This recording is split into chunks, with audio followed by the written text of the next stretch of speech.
شلونكم يا بنات؟ إن شاء الله تكونون بخير. اليوم الأوف مالتي، اليوم عطلة من الدوام. اليوم أقعد براحتي من النوم، أقعد أصحصح على كيفي، أشرب قهوتي، مو مثل خبصة كل يوم أول ما أقعد من النوم لازم أجهز روحي بسرعة ولازم أطلع للدوام بسرعة. لا، اليوم استرخاء، اليوم ريلاكس. وحضرت فنجان قهوتي وجيت قعدت أتفرج يوتيوب بين ما أصحصح، وبعدها أروح أشوف شغلي. الفيديو اللي راح أشوفه اليوم وأنا أشرب القهوة هو من قناة دينا زون. هاي القناة أحلى قناة باليوتيوب، البنية عراقية وتطلع فيديوهات عن الجريمة، عن قصص حقيقية صارت أوقات بالعراق، بروسيا، بإيران، تشرحها بأسلوب كلش حلو، فأنا كلش أحب أتفرج على قناتها.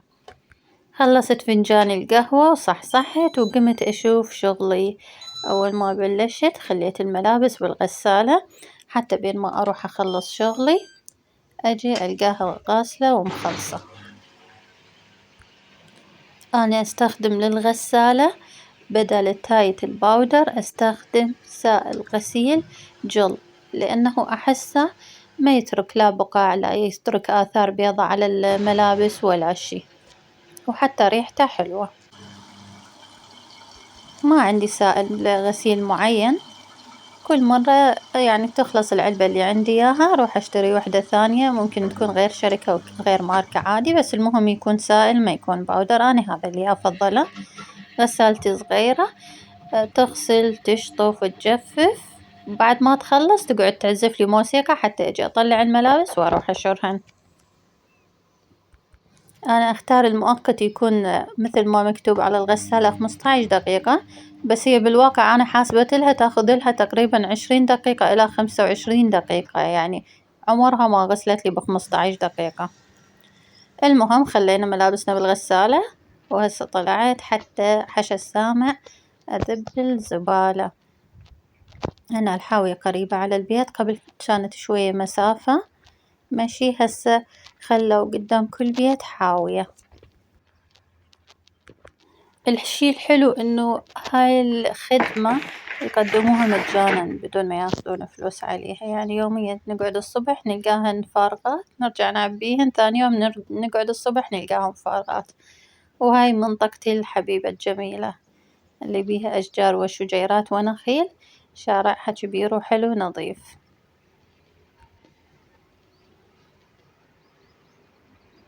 المكان اللي ساكنين بيه حلو وهادئ، ما بيه إزعاج من الجيران، الحمد لله كلهم هادئين، ولا بيه أصوات عالية وقت الظهر وقت الليل، لا 24 ساعة. يعني بنايتنا تكون هادئة. طبعا خلصت لي كم شغلة بالبيت، تنظيف ما تنظيف، وبعدها حصرتني الجوعة وجيت هنا أسوي ريوقي وياكم. جبت خبزة، ومثل ما تشوفون هاي الخبزة اللبناني اللي ينقص من النص، قصيتها من النص، خليت عليها زيت زيتون، وزعت الزيت على كل الخبزة. زيت الزيتون يعني قد ما تخلونه عادي، وهو زيت صحي ما يضر ولا يأذي ولا يسبب مشاكل صحية الحمد لله. جبت هنا الزعتر رشيته فوق الزيت، غطيت كل الخبزة بالزعتر، وبعد ما رشيته طبعا جبت الخاشوقة وحاولت أوزعه حتى يصير بالتساوي على كل الخبزة، حتى لا يصير مكان بيه ومكان ما بيه.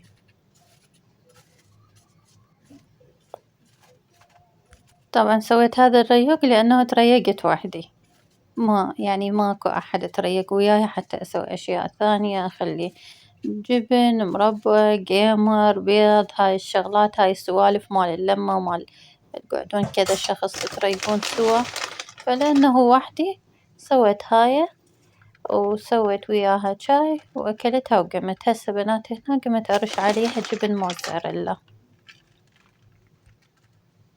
عادي، إذا ما موجود جبن موتزاريلا، جبن مالح، جبن حلوم، أي جبن طيب تحبونه عادي يتخلى فوقها، بس إذا موجود موتزاريلا يكون هو أفضل الخيارات. بعد ما خليته على الجبنة كامل غطيتها ورحت خليتها بالكابسة مال الصاج. طبعا أنا مشغلتها الكابسة قبل ما أحضر الخبزة مالتي، مشغلتها وصايرة حامية، يلا بعدين خليتها بيها. وجيت هنا أسوي شاي. هذا الشاي مال شخص واحد، مال نفر واحد، اللي هو ظرف. حامية المي بالغلاية على أغلى شي، لازم يكون أغلى شي حتى بسرعة بس نخلي المي ينطي لون. إذا المي ما يكون حار أحر شي ما راح ينطي لون. فمجرد إنه حركناه بالخاشوقة عادي ينطي لون، صار شاي طيب. هنا طلعتها خبزتي من الصاجة، وهسه راح أبدي أقطع بيها.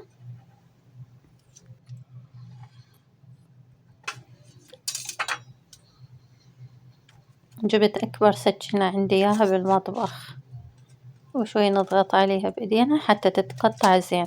يراد لها شوي ضغط، يراد عضلات، أنا ما عندي عضلات.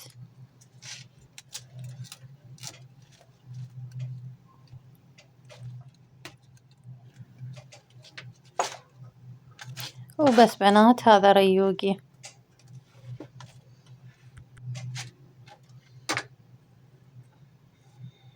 يلا هسه راح آخذ خبزتي وآخذ شايي وأروح أتريق، حتى بعد ما أخلص أروح أكمل باقي شغلاتي.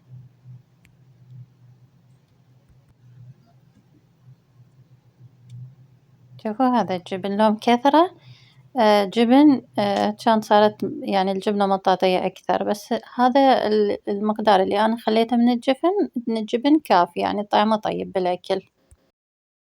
وتريقت ريوقي الحمد لله والشكر وخلصت، وهسه أقوم أكمل باقي شغلاتي. هنا راح أسوي كليشة. الكليشة اللي راح أسويها بهذي الطريقة ما تحتاج لا خمرة، ولا تحتاج بيكنج باودر، ولا تحتاج تتخمر أصلا، لأنه هي وصفتها هيجي. قبل كنت أستخدم طريقة ثانية، هسه قمت أستخدم هذي الطريقة اللي ما تحتاج تخمير. المكونات اللي استخدمتها هي طحين صفر، شكر، دهن أو سمن، شوية مي، وشوية ملح، رشة صغيرة ملح، وبس. بعد ما ضفت شغلات ثانية، بس إنه نكثر الدهن، هو السر إن نكثر الدهن. شوفوا بنات كمية المي، يعني هذا الكوب الصغير وزاد من عنده. بس هو بنفس الوقت أنا ما مسوية هواية طحين، تقريبا إيش قد، تقريبا نص كيلو طحين. بس مثل ما قلنا إنه أهم شي إنه نزيد الدهن. شوفتكم أنا شلون صارت ورا ما خليت لها دهن، صارت رملية ويعني تتماسك. هنا الحلقوم اللي راح استخدمه نكهة الرمان، يعني بس مجرد إنه فتحت علبة الحلقوم فاحت ريحة الرمان. شميت ريحة الرمان كانت قوية. بس خلصت. أنا كنت متوقعة إنه عندي تمر، ما لقيت تمر بالثلاجة. أنا كنت جايبة تمر ومخليته بالثلاجة، بس بعدين الظهر ذابينه بدون ما أنا أدري. المهم سويت الكليشة مالتي بس حلقوم، وصارت طيبة كلش طيبة ما شاء الله. بس بنات، حتى إذا العجينة ما خليت لها خمرة لازم أعوفها شوية ترتاح، يعني فد نص ساعة أعوفها ترتاح حتى تتفاعل مادة الجلوتين اللي موجودة بالطحين، بعدين أشتغل بيها. وإجا الليل وطلعنا رحنا سوقنا. إحنا أكثر طلعاتنا وأكثر مسواقاتنا تصير بالليل، لأنه بالنهار الواحد ينشغل، والنهار قصير يخلص بسرعة، والليل هنا مثل النهار، حالة حال النهار. تطلعون بالليل تلقون الناس مالية الأسواق.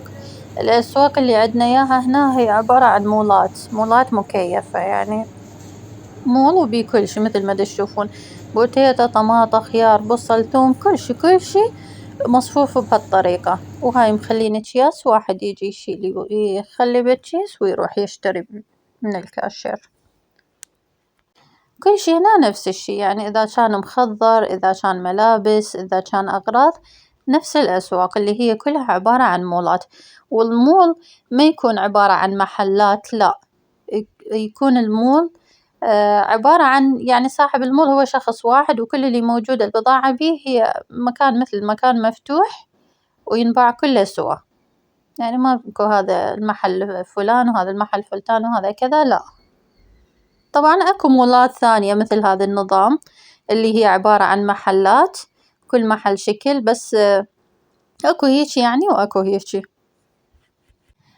وأكثر المسواق اللي إحنا نتسوقه ما نتسوقه من مول واحد، يعني نشتري الخضروات والفواكه من مكان، نشتري الأجبان الألبان البيتزايات من مكان، نشتري بعد شنو اللحم ما لحم دجاج هاي الأشياء من مكان، يعني من كل مكان نروح نشتري شي معين، هو تلقون بالمكان الواحد كل شي بس إحنا نفضل إنه نشتري كل شي من مصدره الرئيسي، لذلك لما نروح للسوق نروح لأكثر من مكان حتى نتسوق، وبس بنات خلصنا مسواقنا وراجعين لبيتنا، إن شاء الله عجبكم هذا الفيديو، وإذا حابين تشوفوني بفيديوهات ثانية تقدرون تتابعون قناتي، ونلتقي إن شاء الله بخير وبأمان الله بفيديو ثاني، أترككم في أمان الله ومع ألف سلامة.